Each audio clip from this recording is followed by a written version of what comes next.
सालों पहले एक फिल्म आई थी जिसने थिएटर में बैठी ऑडियंस के दिल तो तोड़े ही, कुछ कपल्स को इस कदर भावुक कर दिया कि उन्होंने खुदकुशी करने तक की कोशिश कर डाली।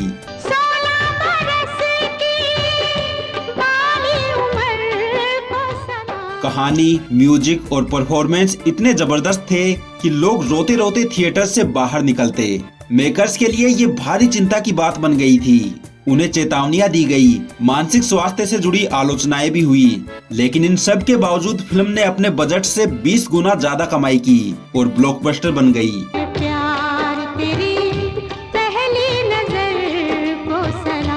इससे पहले कि सैयारा जैसे गाने और कहानियां दिल तोड़ती, ये फिल्म पहले ही बता चुकी थी कि सिनेमा सिर्फ एंटरटेनमेंट नहीं, एक भावनात्मक भूचाल भी हो सकता है। हम बात कर रहे हैं 5 जून 1981 को सिनेमा घरों में दस्तक देने वाली फिल्म एक दूजे के लिए। वो सिर्फ हाथ उठाता है तो हाथी जैसा आदमी हवा में उड़ जाता है और ध्यान से जमीन पे गिर जाता है। इस फिल्म को डायरेक्ट किया था के बालाचंद्र ने, फिल्म को प्रोड्यूस किया था एलवी प्रसाद ने और फिल्म के डायलॉग्स लिखे थे इंद्रराज आनंद ने। और इस फिल्म में हमें कमल हासन, रत्ती अग्निहोत्री, माधवी, रजा मुराद, राकेश बेदी, सत्येन कपूर, सुभा खोटे और असरानी अभिनय करते हुए नजर आए थे। इस फिल्म में म्यूजिक दिया था लक्ष्मीकांत प्यारेलाल ने और लिरिक्स लिखे थे आनंद बख्शी ने और टोटल 6 गाने इसके म्यूजिक एल्बम में रखे गए थे। चलिए देख लेते हैं सभी गानों की एक मिली जुली झलक।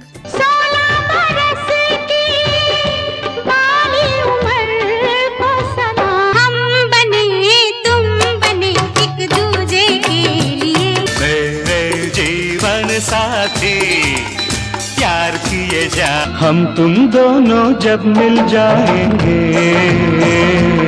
तेरे मेरे बीच में कैसा है ये बंधन। फिल्म के ये सारे गाने सुपरहिट थे और उस समय लोगों ने इन्हें बहुत ही ज्यादा पसंद किया था। इन गानों में अपनी आवाज दी थी लता मंगेशकर, अनुराधा पौडवाल, अनूप जलोटा और एसपी बाला सुब्रमण्यम ने। और आपको बता दें कि यही वो फिल्म थी जिसमें एसपी बाला सुब्रमण्यम ने अपना बॉलीवुड डेब्यू किया था। इसके बाद वो 2 दशक तक बॉलीवुड में रोमांटिक गानों के बादशाह बने रहे। उन्हें सलमान खान की आवाज के रूप में भी जाना जाता था। दूल्हे की सालियों हरे दुपट्टे वाली, झूठे दे दो पैसे ले लो। अब बात कर लेते हैं इस फिल्म के बजट और बॉक्स ऑफिस परफॉर्मेंस के बारे में। तो इस फिल्म का बजट था 50 लाख रुपए और इसने 10 करोड़ की शानदार कमाई की थी। और साल 1981 में कमाई के मामले में ये फिल्म 6ठे नंबर पर रही थी। पहले नंबर पर थी क्रांति, दूसरे नंबर पर थी नसीब, तीसरे नंबर पर थी मेरी आवाज सुनो, चौथे नंबर पर थी लावारिस और 5वें नंबर पर थी लव स्टोरी। अब बात कर लेते हैं इस फिल्म से जुड़े बहुत सारे अननोन फैक्ट्स के बारे में। डायरेक्टर बालाचंद्र ने ये फिल्म पहले तेलुगु में साल 1978 में मारो चरित्र के नाम से बनाई थी। उसके हीरो भी कमल हासन ही थे। फिल्म लोगों को पसंद आई। अब इस कहानी को हिंदी भाषी ऑडियंस तक पहुंचाने का फैसला किया गया, लेकिन स्टार कास्ट के साथ ज्यादा छेड़छाड़ नहीं की गई। ओरिजिनल फिल्म की लीडिंग लेडी सरिता को छोड़कर तकरीबन सभी किरदार इस रीमेक का हिस्सा थे। हिंदी वर्जन में सरिता वाला रोल रत्ती अग्निहोत्री ने किया था। ये कमल हासन, रत्ती अग्निहोत्री, माधवी और सिंगर एसपी बाला सुब्रमण्यम, इन चारों की ही पहली हिंदी फिल्म थी। कुछ भी सब कुछ हमारा अमर प्रेम है ना। अभी क्या करना बोलो। इस फिल्म के बाद कमल हासन रातों रात स्टार बन गए थे। उनके पास फिल्मों की लाइन लग गई और उन्हें अमिताभ बच्चन के बाद दूसरा सबसे पॉपुलर स्टार माना जाने लगा।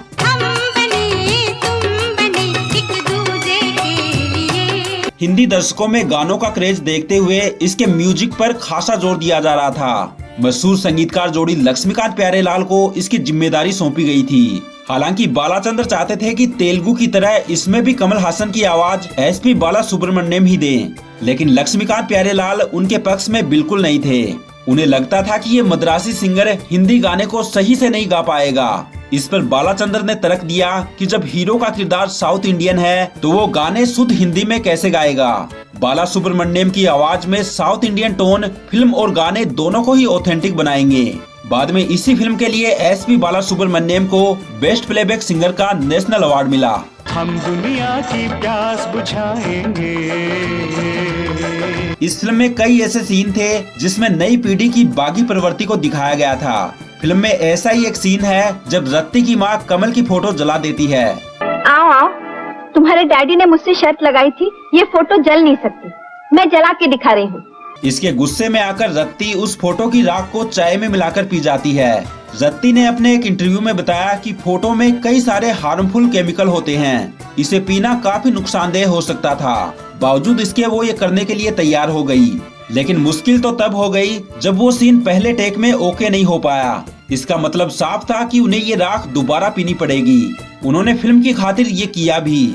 सबको डर था कि इससे उनकी तबीयत खराब हो सकती है, लेकिन ऐसा कुछ नहीं हुआ और सब कुशल मंगल हो गया। इस फिल्म को हिंदी दर्शकों ने बहुत पसंद किया।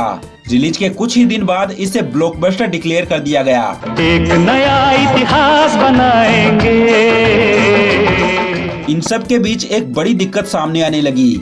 फिल्म के क्लाइमेक्स में रत्ती और कमल दोनों के ही किरदार पहाड़ से कूदकर आत्महत्या कर लेते हैं। इससे इंस्पायर होकर देश के ढेर सारे कपल्स ने सुसाइड करना शुरू कर दिया। इसे रोकने के लिए कई सरकारी संस्थाओं ने फिल्म के मेकर्स से बात की।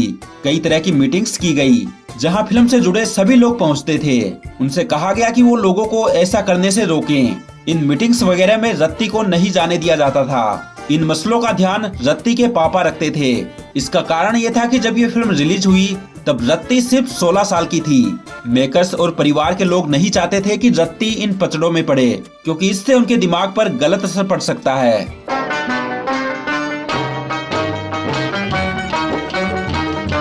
फिल्म के डायरेक्टर के बालाचंद्र राज कपूर को बहुत पसंद करते थे। अपनी फिल्म पूरी करने के बाद उन्होंने सबसे पहले इसे राज कपूर को ही दिखाया। राज कपूर साहब उस दौर में बड़े नाम हुआ करते थे।